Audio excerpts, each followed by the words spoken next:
ब्रह्मा गुरुर्विष्णु गुरुर्देवो महेश्वरः गुरुः साक्षात् परब्रह्म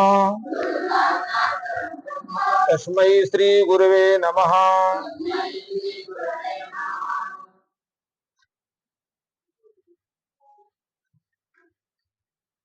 सारे उपनिषद गाय बनी। जो जितने उपनिषद हैं वो उनको बनाया गया गाय।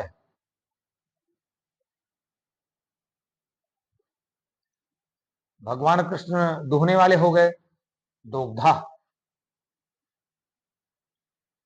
और अर्जुन है ना तो बछड़ा बन गया। जैसे आपने गाय को देखा होगा, जब गाय का दूध निकालना होता है, हम बछड़े को छोड़ते हैं ना, तो बछड़ा बार बार थूथन मारता है, पीता है, मारता है नहीं मारता है। इसी तरह देखना, अर्जुन बार बार प्रश्न करेंगे, जब प्रश्न करेंगे तो भगवान उत्तर देंगे, उसी उतना दूध निकालेंगे। देखना, बार बार अर्जुन प्रश्न करेंगे क्योंकि बछड़ा है ना।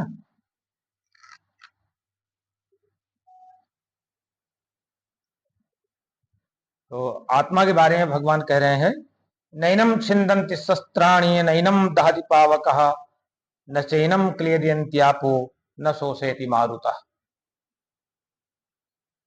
अच्छा ये चीज बताओ आप लोग कि सुखाने का काम कौन करता है? धूप की, हवा की, पानी कौन करता है? धूप से कोई चीज सूखती है कि हवा से कि पानी से? धूप से नहीं है, धूप से नहीं। किसी कमरे में सीलन रहती हो, वहां एसी लगा दीजिए आप। किसी कमरे में लगातार सीलन रहती है, वहां एसी लगा दीजिए, कमरा सूख, सीलन खत्म हो जाएगी। तो सुखाने का काम वायु करती है। हमारे शरीर में जब वायु कुपित हो जाती है केवल और केवल, तो हमारा शरीर धातुएं सब सूखने लगते हैं। इसलिए हमारे शास्त्रों में, आयुर्वेद में वायु को संतुलित, कल मैंने वायु पर चर्चा की थी ना, अव्याहत गतिर्यस्थो प्रकृतिस्थितः वायु श्वासोदिकम जीवेद वीत रोगः सतास्तम। 100 वर्ष तक आयु और इसके बाद भी दीर्घायु रहना, वो निरोग रहना, 100 से अधिक आयु और निरोग रहना, ये केवल वायु के द्वारा, वायु के संतुलन से ही हो सकता है। तभी हमारे यहाँ जीवेत सर्दहस्तम चक्षुर्देवितम पुरस्कार शुक्रमुच्च पश्येम सर्दहस्तम जीवेम सर्दहस्तम सुनियाम सर्दहस्तम पब्रवाम सर्दहस्तम दीनाः श्याम सर्दहस्तदात। ऐसा हुआ ना, वेद मंत्र में आया है ना ऐसा। 100 वर्ष तक अच्छा जिए, 100 वर्ष तक सुने, 100 वर्ष तक बोले, 100 वर्ष तक अपना जीवन अच्छे से निर्वाह करें, लेकिन अदीना, दीन होकर के ना रहे। इस मंत्र में, वेद मंत्र में ये बात बहुत अच्छी लिखी गई है, अदीना श्याम, दीन होकर के रहे, किसी के आश्रित ना रहे कि हमें कोई उठाए बैठाए।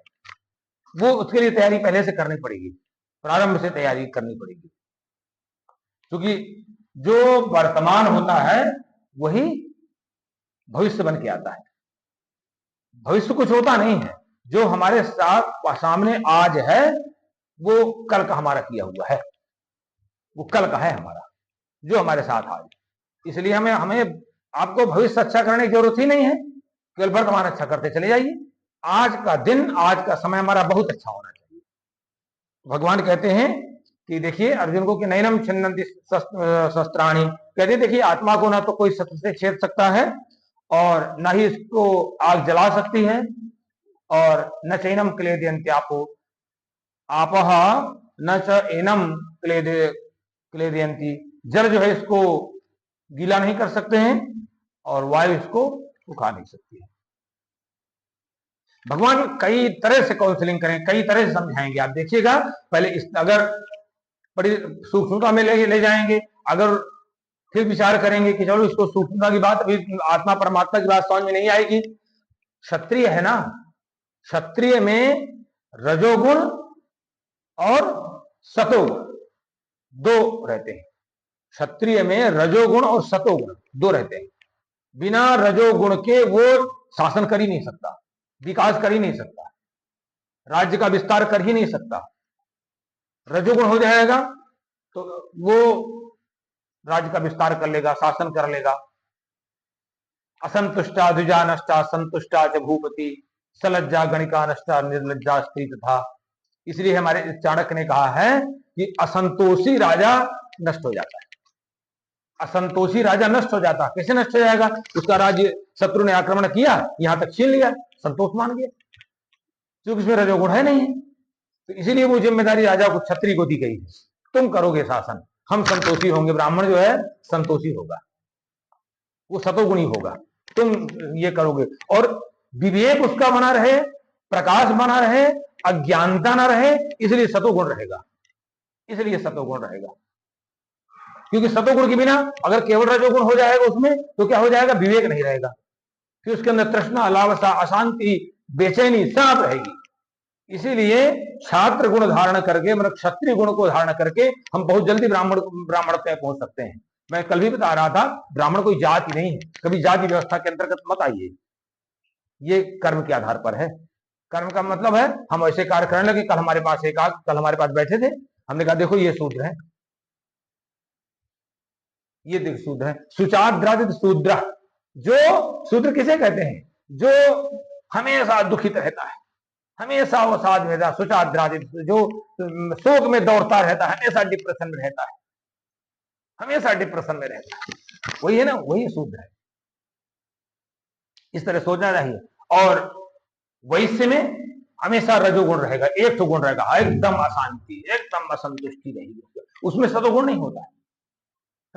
एकदम असंतुष्टि, इतना कर लिया तो और चाहिए, चाहे मिलावट कर ले, चाहे जो कुछ कर ले, चाहे जैसे करो, करना है, आना चाहिए, चाहे समाज मर जाए, चाहे आप मर जाए, चाहे हम मर जाए, कोई मतलब नहीं। कोई भी, मैं नहीं कह रहा हूं कि मैं फिर से बता रहा हूं कि भाई इससे जाति की बात नहीं मैं कर रहा हूं, जाति विशेष की बात नहीं कर रहा हूं, वैश्य गुण और कर्म की बात। जैसे आप में वैश्य कर्म और गुण आ जाएगा, ये काम आप शुरू कर देंगे, रजोगुण बढ़ेगा, और रजोगुण बढ़ेगा तो शुरू हो जाएगा धंधा मिलावट का, शुरू हो जाएगा पैसा लेना, पता नहीं, चाहे जो हो, कोई भी हो।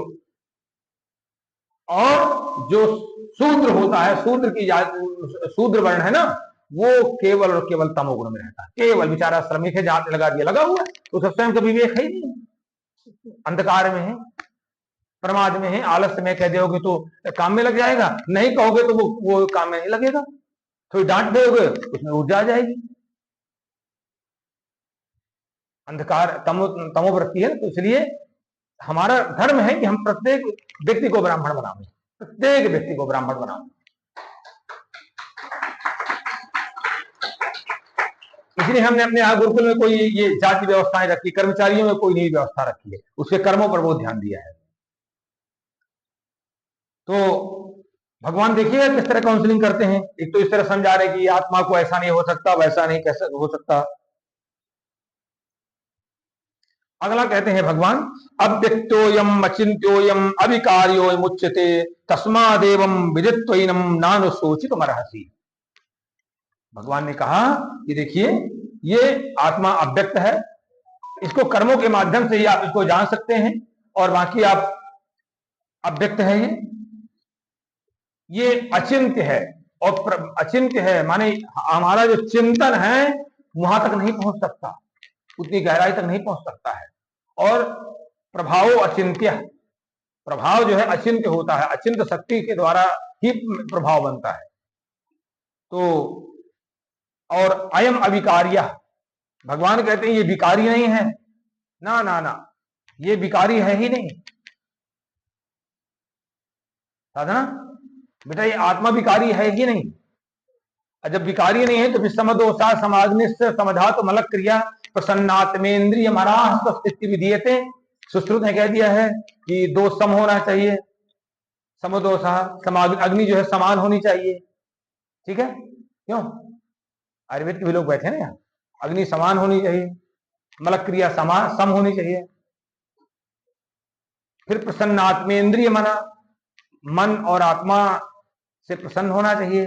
तो जब आत्मा कोई विकारी है नहीं, है ही नहीं, तो उसमें प्रसन्नता की बात करो तो हमेशा प्रसन्न रहेगी। तो सुश्रुत ने कैसे लिख दिया यहाँ पर? इसलिए लिख दिया वहां, यहाँ पर आत्मा का मतलब बुद्धि से है, आत्मा का मतलब यहाँ पर बुद्धि से है।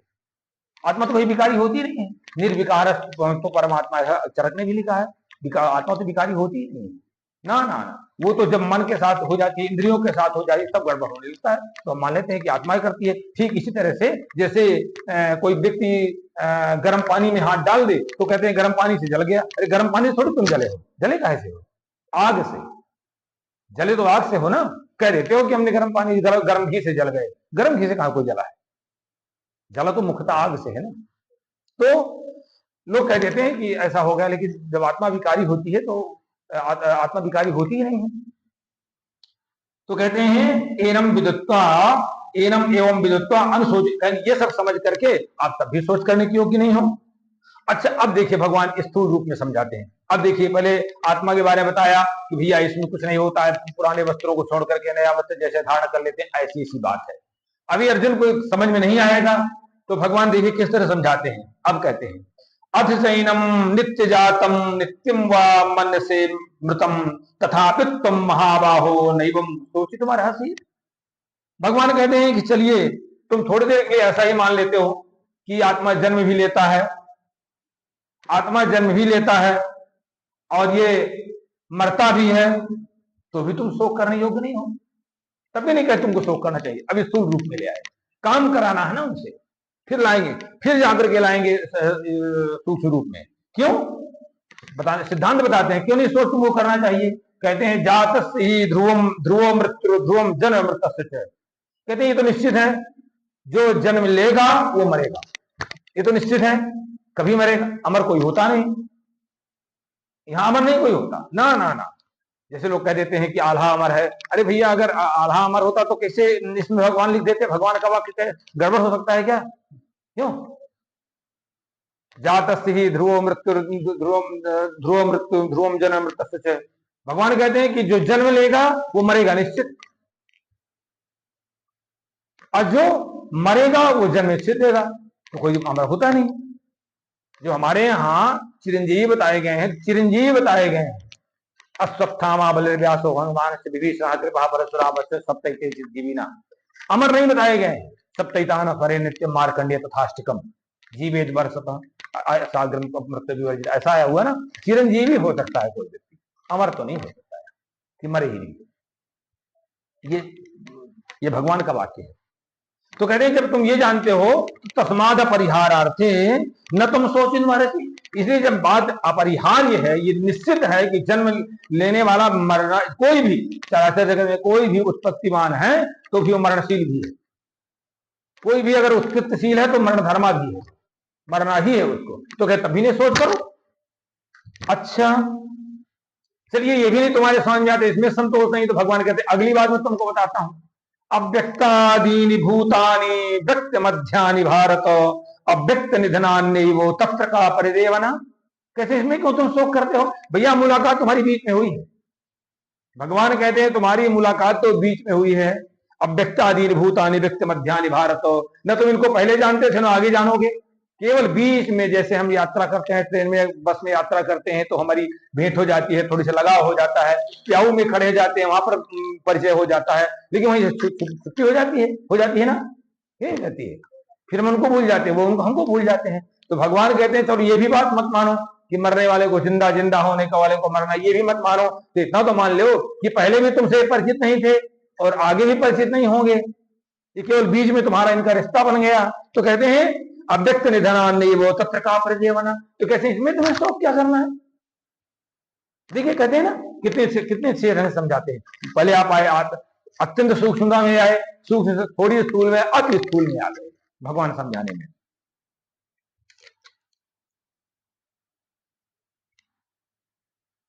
अगले ढंग से क्या कहते हैं, फिर आ जाते हैं यहां तक बात अगर अर्जुन को समझ में आ गई तो भगवान फिर सूक्ष्म में ले आएंगे आत्मा वाली बात में।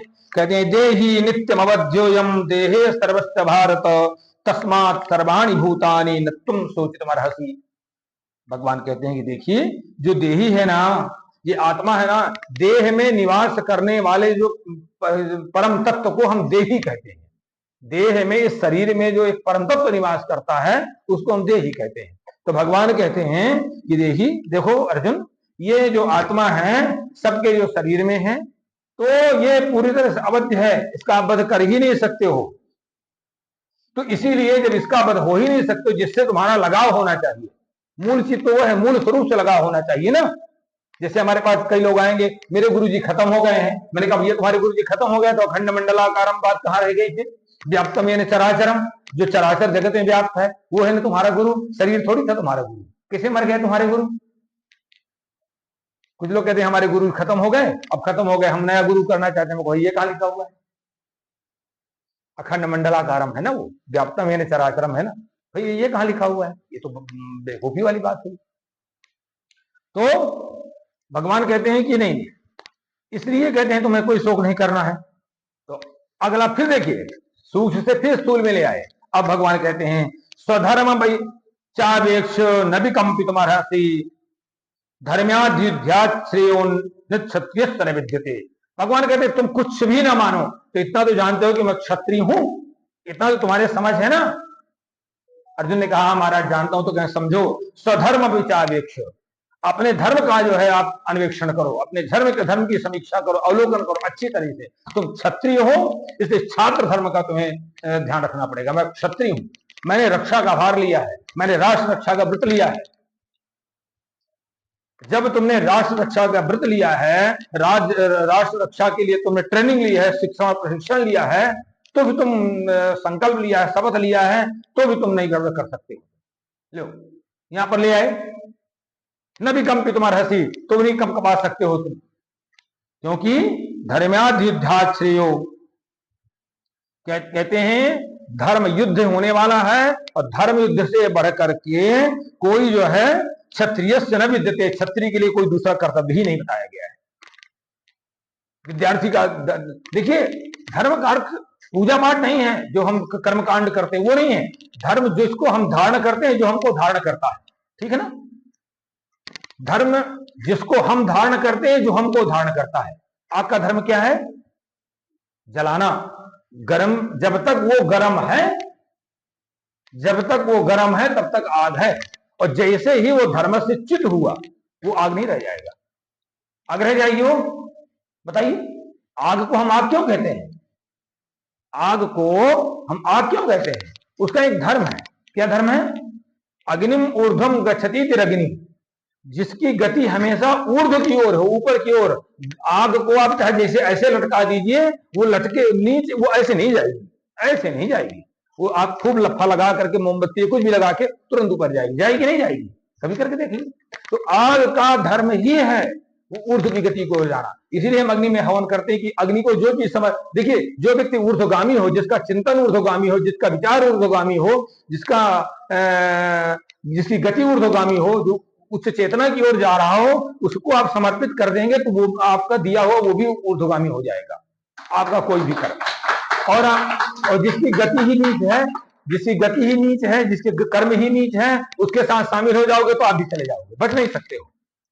इसलिए हमें तो अग्नि को इसलिए समर्पित करते हैं ना, कि अग्नि को समर्पित किया हुआ जो भी हमारा संकल्प है, विकल्प है, स्वाहा है, जो भी है, वो हमारा ऊर्ध्वता की ओर चला जाएगा। अग्नि के समीप हम बैठेंगे, क्योंकि उसका धर्म ही ऊर्ध्वगति है, गर्म होना है, ऊर्ध्वगति है, निर्मल करना है। सोना डाल दीजिए अग्नि में, निर्मल हो जाएगा, उसका कार्य ही निर्मल करना है। हम उसके सानिध्य में रहेंगे तो हम भी धीरे धीरे निर्मल हो जाएंगे। इसीलिए पित्त को आयुर्वेद में सतोगुणी बताया गया है। पित्त प्रकृति का जो व्यक्ति होता है वो सतोगुणी होता है। वात पित्त में वात पित्त वाला होगा तो रजोगुणी सतोगुणी होगा। कब कब प्रकृति का व्यक्ति जो है वो रजोगुणी होगा, वो तमोगुणी होगा। वात प्रकृति का व्यक्ति और रजोगुणी होगा। और ये चीजें हालांकि जन्मजात प्रकृति नहीं बदलती है, लेकिन तब भी खान पान और अपने आचरण से, अपने चिंतन से, अपने संगति से हम इसको, अपने कर्मों से हम बदल सकते हैं, प्रकृति को भी बदल सकते हैं। ये मॉडर्न साइंस में भी रिसर्च हो चुकी है कि डीएनए भी बदल जाता है व्यायाम करने से, योगासन करने से और तप साधना करने से। अभी भी कुछ दिन पहले रिसर्च आई थी कि डीएनए भी चेंज हो जाता है। अब बताइए, और बदले हैं हमारे यहाँ प्रमाण है, तमाम प्रमाण है, तमाम प्रमाण है। तो भगवान कहते हैं कि तुम अपने धर्म को देखो ना, तुम्हारा क्षात्र धर्म है, क्षत्रिय धर्म है तुम्हारा, तो भी तुम्हें युद्ध करना ही चाहिए। अच्छा नहीं करोगे, चलो तुम हो बस। भगवान अब दूसरे ढंग से और फिर स्थूलता में ले आते हैं। और यदृच्छाचोपन्नम स्वर्ग द्वारम अपावृतम सुखना क्षत्रिया पार्थोल बनते युद्ध मीदृशम। कहते हैं देखिए इस तरह का जो युद्ध है, युद्ध का अवसर समझो कि क्षत्रियों को जो इस तरह का युद्ध का अवसर, धर्म युद्ध का, वो खुली की मरिया उसको मिल गई है। स्वर्ग का दरवाजा एकदम खुला हुआ है, एकदम खुला हुआ है। अगर तो यहां पर भगवान स्वर्ग और नरक की बात से उसको डरवाते भी हैं। अब क्या कहते हैं, अथ चेत इमं धर्मम संग्रामम न करिष्यसि तथा स्वधर्मम कीर्तिम च हित्वा पापम अवाससि। हर व्यक्ति के अंदर जो है तीन चीजें होती हैं। क्या क्या? तीन ऐषणाएं होती हैं। कौन कौन? प्राण ऐषणा, धन ऐषणा और परलोक ऐषणा। और धनैषणा में भी, धनैषणा में लोक ऐषणा जोड़ दी गई है। धन होगा तो आपका नाम पैदा हो जाएगा। हर में लोक ऐषणा होती है कि हम धन कमा लेंगे, यश कमा लेंगे। तो भगवान कहते हैं क्षत्रिय है ना, जल्दी समझ में आ जाएगी इसकी बात। तो कहते हैं देखिए भैया, तुम्हारे अंदर ये तो बात है ना कि लोक ऐषणा तो है ना, तुम ख्याति तो चाहते हो ना, यश तो चाहते हो ना, नाम तो चाहते हो ना, शोहरत तो चाहते हो ना। तो सुनो, अगर तुम युद्ध नहीं करोगे तो अधचेत धर्मम संग्रामम न कर, अगर तुम धर्म युद्ध में शामिल नहीं होगे, धर्म नहीं करोगे तो तथा स्वधर्मम, एक तो आप अपने धर्म को नष्ट कर दोगे। तुम्हें लोग क्षत्रिय नहीं कहेंगे क्योंकि चुना छात्र धर्म समाप्त, तुमने कर्तव्य का पालन। तो जैसे हमने आग का उदाहरण दिया, वायु का उदाहरण दी, इसे शीतलता वायु का उदाहरण है। मानव को ले लीजिए, मानव का धर्म है मानवता, और जैसे ही मानव धर्म से वो च्युत हो जाता है, वो क्या हो जाएगा? दानव। मनु की संतान मानव, धन की संतान दानव, और क्या है? जैसे ही मानवता से च्युत हो जाएगा वो दानव हो जाएगा। तो भगवान कहते हैं कि अपने धर्म को नष्ट कर दोगे, लोग तुमको क्षत्रिय नहीं कहेंगे, तुमको शूद्र कहेंगे, क्योंकि सुचांत है तुम अवसादित हो गए, तुम शोक से उत्साहहीन हो गए, तुमको शूद्र कहेंगे लोग।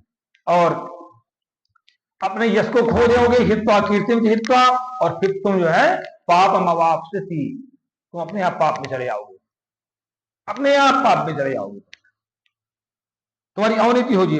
और भगवान कहते हैं अकीर्तिम चा विभूतानि कथे सिंधिते व्यायाम संभावित सुचा कीर्ति मरणादत उच्यते। भगवान कहते हैं कि देखो, जो अकीर्ति होती, अपयश होता है ना, वो उसका उल्लेख लोग लंबे समय तक करते हैं, अक्षय काल तक करते हैं, अव्यया, लंबे काल तक करते हैं। और ये जो अपयश है तो संभावित, संभावित कहते हैं जो प्रतिष्ठित, संभावित कहते हैं जो प्रतिष्ठित लोग होते हैं ना, उनके लिए अपयश से बढ़कर के कुछ भी नहीं है, बिल्कुल मृत्यु समान है अपयश जिसका। तो कहते हैं ये नहीं तुम कर सकते।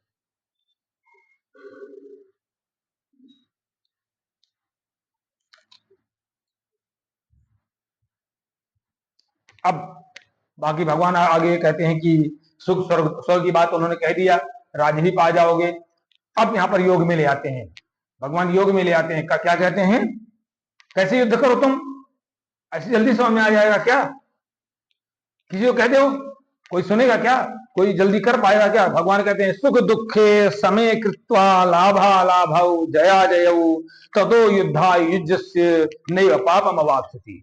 भगवान ने कह दिया तुम पाप में पड़ोगे, अब पाप से मुक्ति पाना है। तुम कहते हो ना कि मुझे, मैं मारूंगा तो पाप लगेगा, ऐसा हो जाएगा, वैसा हो जाएगा। तो भगवान कहते हैं मैं तुमको उपाय बताता हूं ना, कैसे करो।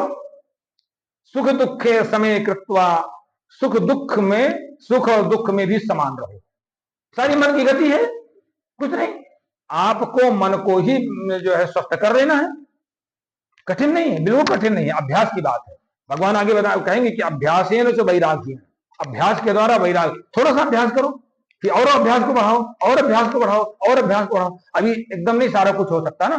तो भगवान कहते हैं सुख दुखे समय कृत्वा, सुख और दुख में को समान मानो आप, सुख और दुख में भी सम रहो आप, समान मानो।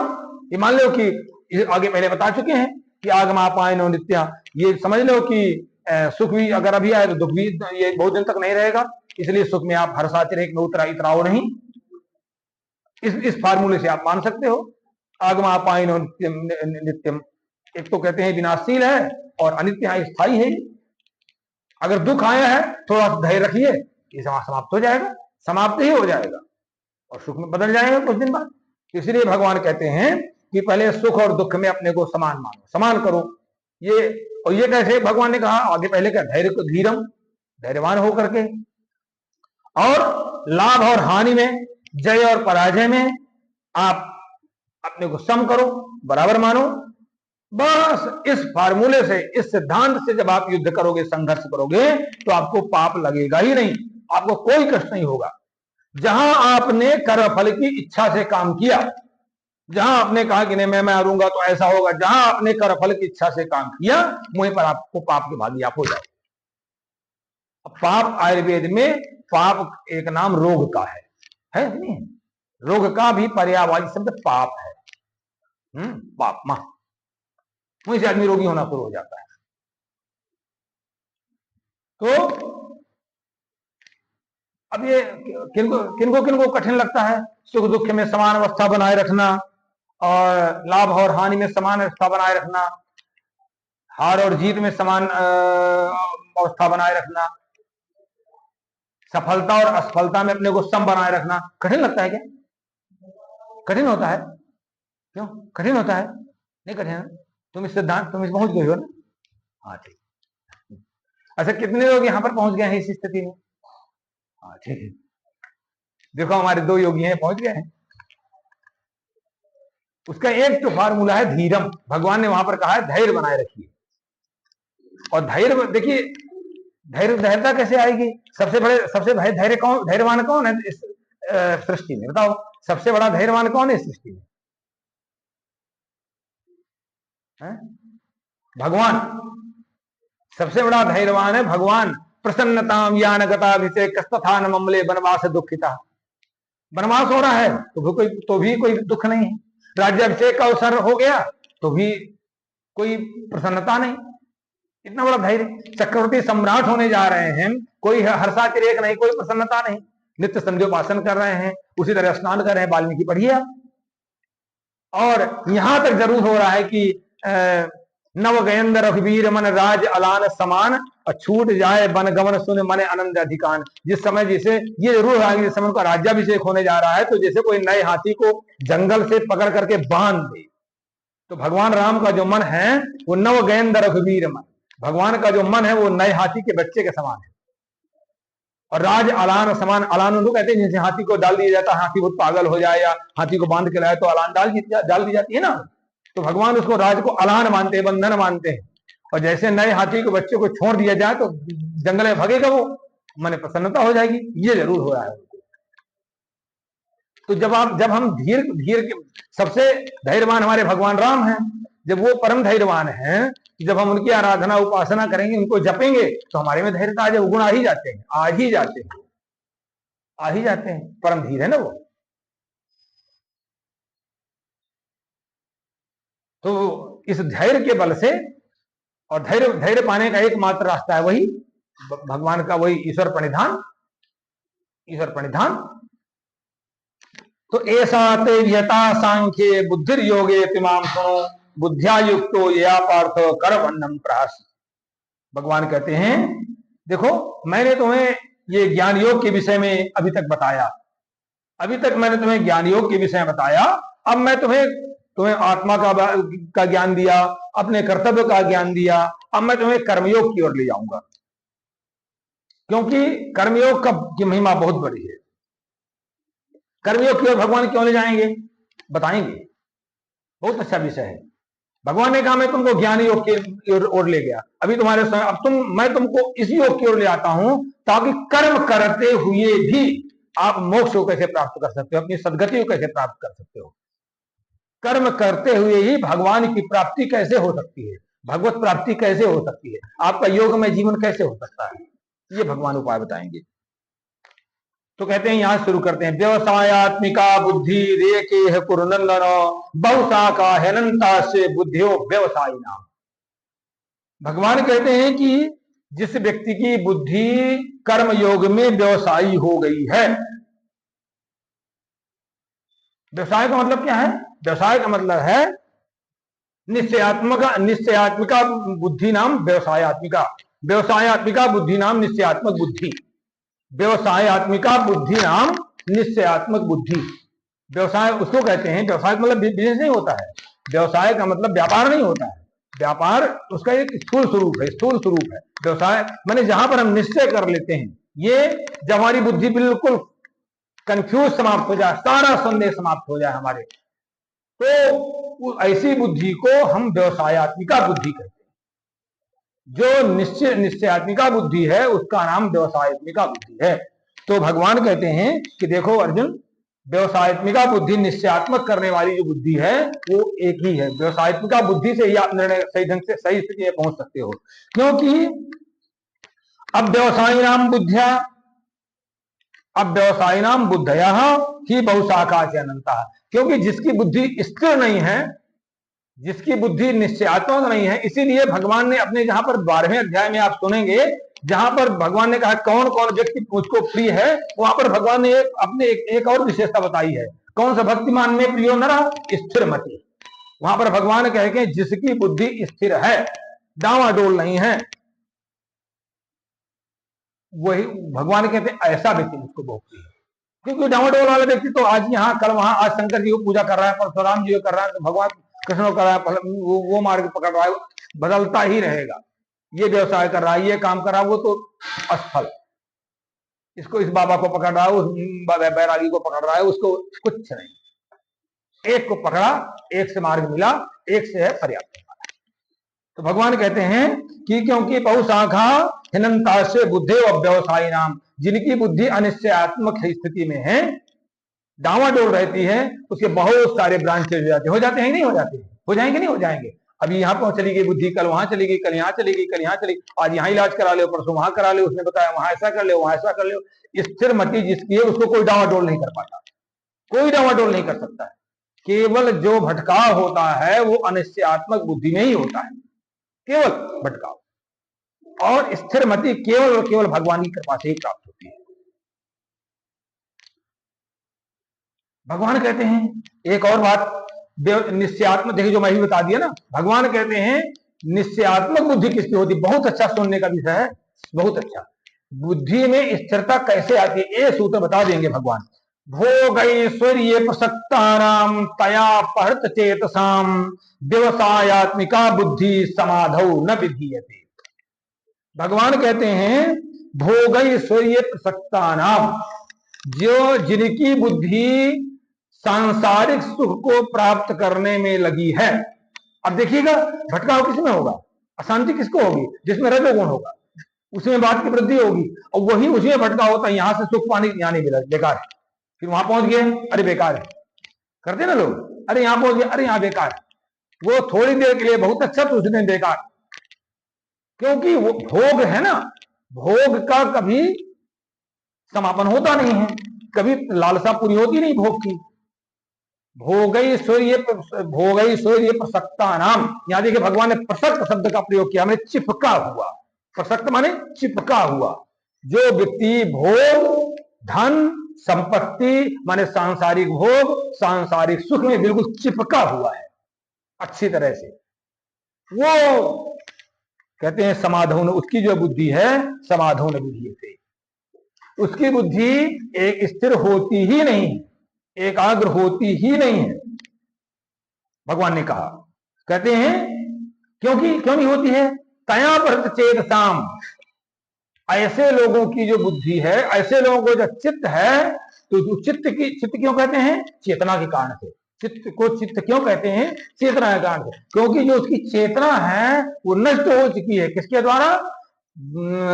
भोग ऐश्वर्य प्रसक्ता नाम, भोग और ऐश्वर्य में लगे होने से, उसी में लगा, इतना वो व्यक्ति पागल हो जाता है विलासिता के पीछे, इतना पागल हो जाता है सांसारिक सुखों के पीछे कि वो स्थिर रहता नहीं, क्योंकि उसका जो चित्त है उसका नष्ट कर दिया, चित्त की चेतना नष्ट कर दी गई, बस चित्त की चेतना समाप्त, वो अपने अपने मूल स्वरूप को खो दिया।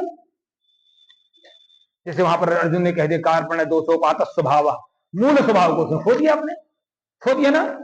तो हमें संतुलन, माने हमको जो ही इसके बिना काम नहीं चल सकता, पंखे के बिना चलना है, लेकिन संतुलन। आज के कूलर की जरूरत नहीं है, कल हमारे पास हमारे सारे योगी बैठे थे, गए थे, क्या मेरे कमरे में कूलर लगा है? नहीं जरूरत है, नहीं जरूरत, नहीं चलेगा। संतुलन वो आपको हानि कर जाएगा, वो आपको रोगी होने से छोड़ नहीं सकता, वो छोड़ नहीं सकता आपको।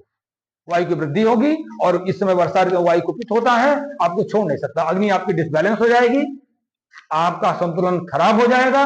अग्नि, आग जल रही हो और पंखा चला दीजिए, आग ठीक जलेगी? नहीं जलेगी, नहीं जलेगी। ऐसे ऐसे ऐसे लहरियां ऐसे होगी नहीं होगी? ऐसे ही आपके शरीर की अग्नि है। आपने वायु का आपने संतुलन उपयोग किया, संतुलित उपयोग किया जितनी आवश्यकता है, तो वायु अग्नि आपकी बढ़ती चली जाएगी। संतुलित आप अग्नि को आप संतुलित वायु देंगे तो जलती चली जाएगी, बढ़ती चली जाएगी, सम्यक रहेगी। जैसे आपने ज्यादा किया अग्नि ऐसे ऐसे होगी, कम कर दिया बुझ जाएगी। इतना अच्छा वायु का रोल है। आप लगाइए कोई कूलर, कोई दिक्कत नहीं, कोई कूलर। भगवान इसलिए कह देते हैं कि भैया तुम्हारा कर्म में खूब अधिकार है, कर्म करने के लिए तुम स्वतंत्र हो, फल में तुम्हारा अधिकार नहीं। जैसा तुमने कुछ बोया वैसे काटो काटो। और वहीं पर हमारा विवेक काम करता है। क्यों? एक मैंने भोगेश्वर का उदाहरण दिया कि नहीं दिया? आप लगाओ कूलर, बिजली मिल रही है, पैसा आपके पास है, उसका बिल भुगतान कर देना, कोई दिक्कत नहीं है, लगाओ। लेकिन ये ऋतु जो वर्षा ऋतु है, इसमें वायु का प्रकोप होता ही है नेचुरली। संचय ग्रीष्म काल में होता है, प्रकोप इस काल में होता है। इधर वायु आपका ऑलरेडी कुपित है, उधर आपने वायु को और ठोक लिया अपने में। तो सर्वदा सर्वभावम सामान्यम वृद्धि कारणम, समान से समान की वृद्धि होती है। दूध में दूध डालोगे दूध बढ़ जाएगा, दूध में पानी डालोगे दूध की मात्रा कम हो जाएगी, पानी की मात्रा बढ़ेगी। ये सिद्धांत है। करो आप नहीं जिंदगी में। आप बता तो रहे हैं आपको कभी नहीं गठिया हो सकता, आपको कभी नहीं मेटाबॉलिज्म डिसऑर्डर हो सकता, हो ही नहीं सकता। आपने वायु का संतुलित उपयोग करिए, थोड़ी पसीना भी आने दीजिए। बॉडी का टॉक्सिन्स है, मल 3 तरह के बताए गए हैं, मल माने स्टूल, यूरिन और पसीना। 3 मल है भैया, एक को तो निकलने दीजिए थोड़ा थोड़ा। क्यों आप उसको रोकना चाहते हैं एसी और उसके माध्यम से? नहीं निकालोगे सारा लोड किडनी पर पड़ जाएगा, सारा लोड किडनी पर पड़ जाएगा, तो लास्ट में किडनी फेलियर हो जाएगा। अगर आप पसीना नहीं निकलने दोगे, परिश्रम करके आप पसीना नहीं निकालोगे, किस तरह से पसीना निकालोगे? तैयार रहिए, आप तैयार रहिए, फिर तो पसीना नहीं निकलेगा। इसीलिए भगवान ने कहा कि भोगेश्वर प्रसक्ता नाम तया अपहृत चेतसाम, इनका जो है चित्त अपहृत कर दिया जाता है, हरण कर लिया जाता है। भोग और ऐश्वर्य में लगे लगे लगे लगे उनका चित्त बिल्कुल नष्ट हो जाता है। चित्त का जो मूल धर्म है वो समाप्त हो जाता है। तो भगवान कहते हैं ऐसे व्यक्ति की बुद्धि जो है समाधो न विधीयते, एकाग्रता को नहीं पाती है। हाँ, और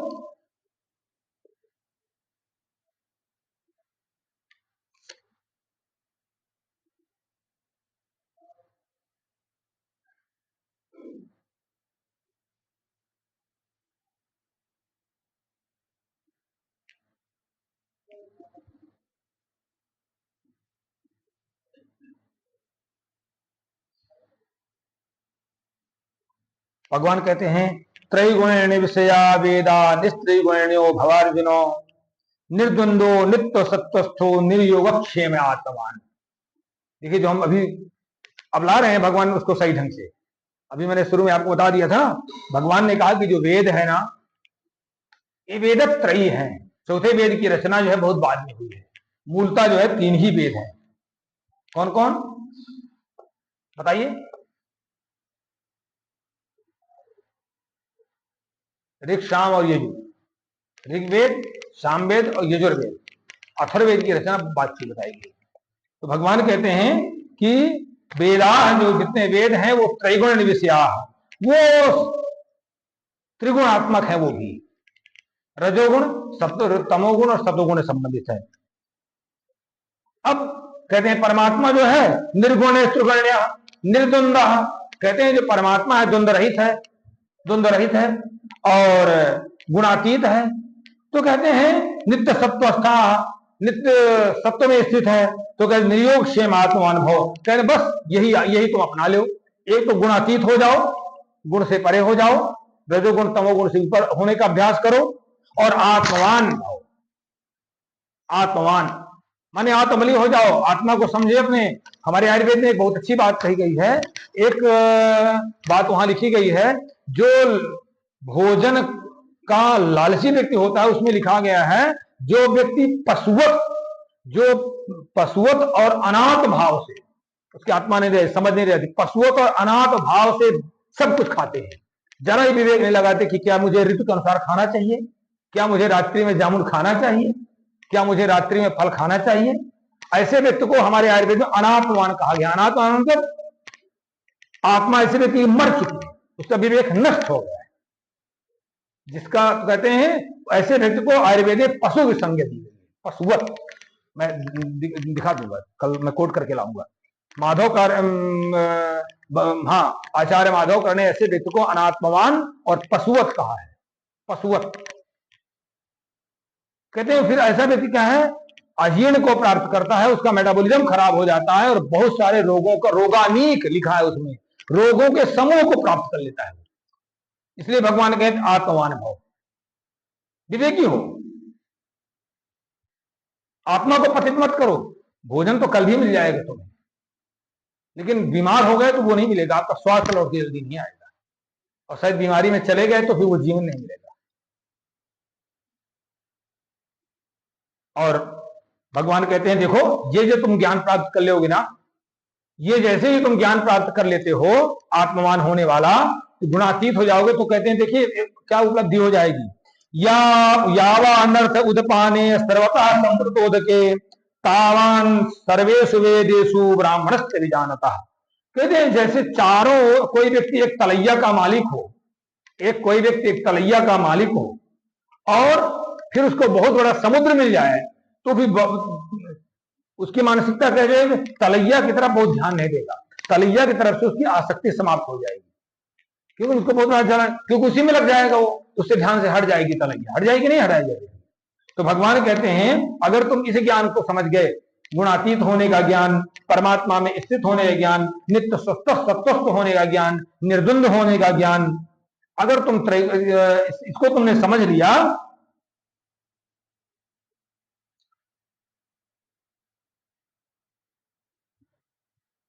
योग और क्षेम को न सोचने वाला, मैंने कर्म को, कर्म के फल को न चाहने वाले का ज्ञान ये इतना हो गया, तो तुम्हारी स्थिति उसी तरह के व्यक्ति की हो जाएगी जैसे कोई व्यक्ति सागर का मालिक हो गया और पहले वो तलैया का मालिक था, तो तलैया की तरफ से ध्यान नहीं उसका हट जाएगा, अगर वो महासागर का मालिक हो गया है, उसी में लिप्त हो गया, हो जाएगा नहीं हो जाएगा। और इस श्लोक के बाद विराम दे देंगे।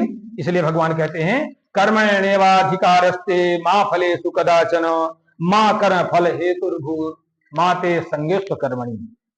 भगवान कहते हैं माते संगोष्ठ कर्मणि, बस कहते हैं कर्मण्येवाधिकारस्ते, तुम्हारा जो अधिकार है केवल कर्म तक है, बस वहीं तक छोड़ दो बात को। अगर आप में रजोगुण है तो आप उसके फल के बारे में सोचेंगे, अगर आप में सतोगुण है तो आप केवल कर्म तक सोचेंगे, और बहुत अच्छे तरीके से काम होता है। जैसे ही आप रजोगुण लेकर के कर्म करेंगे तो फल की इच्छा बनी रहेगी, अशांति बनी रहेगी, लालसा बनी रहेगी, कल क्या होगा, ये होगा, वो होगा। अब जैसे ही आप सतोगुण के लेके कार्य करेंगे तो उस दिन बहुत अच्छा काम होगा, लेकिन उसका परिणाम बहुत सुंदर आएगा। कभी आप करके देख लीजिए, वहां से दिमाग हटा दीजिए कल की बात का, ये परिणाम की इच्छा को हटा दीजिए, लालसा तृष्णा को हटा दीजिए। मैं आपको बताऊं, जैसे ही आप रजोगुण को लेके आप काम करेंगे थक बहुत जल्दी जाएंगे, एकाग्रता नहीं बनेगी, थोड़ी देर में थक जाएगा रजोगुणी व्यक्ति। लेकिन सतोगुण का आश्रय ले करेंगे तो उत्साह बना रहेगा, आपका उत्साह बना रहेगा। आगे बताएंगे भगवान, रजस्य प्रलयम गत्वा, आगे कहेंगे जब जहां गुणों की चर्चा आएगी। तो इसीलिए भगवान कहते हैं कि कर्मण्येवाधिकार से, तुम्हारा कर्म में अधिकार है, तुम क्षत्रिय धर्म हो, क्षात्र तुम्हारा धर्म है, इसलिए तुम्हें कोई युद्ध करना है। अब तुम कहते हो कि साधिमाम तो अम्प्रपन्नम, मैं शिष्य हूं, मैं आपका शिष्य हूं, तो मेरी बात मानो।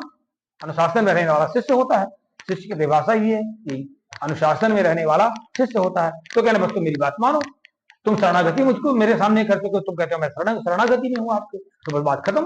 तो कहते हैं मैं तुमको निर्देश देता हूं कि कर्म को करो, कर्मण्येवाधिकारस्ते मां फलेषु कदाचन, कर्म के फल में मत अपना अधिकार जमाओ, वहां तक सोचो ही नहीं, तो तुम्हारी सारी समस्या खत्म हो जाएगी।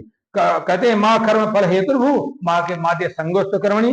कहते हैं कर्म फल में कर्म न करने पर भी और आसक्ति नहीं होनी चाहिए। कहते हैं आसक्ति रहित हो जाओ। इस पर हम संग की चर्चा करेंगे, कल ही चर्चा करेंगे कि कर्म फल का हेतु मत बनो और कर्म न करने में भी आसक्ति मत लाओ। अच्छा, आप संग को आसक्ति क्यों कहते हैं, इस पर कल चर्चा करेंगे, सोच के लाइएगा। संग माने आसक्ति, संग का मतलब आसक्ति, संग माने आसक्ति क्या, उदाहरण से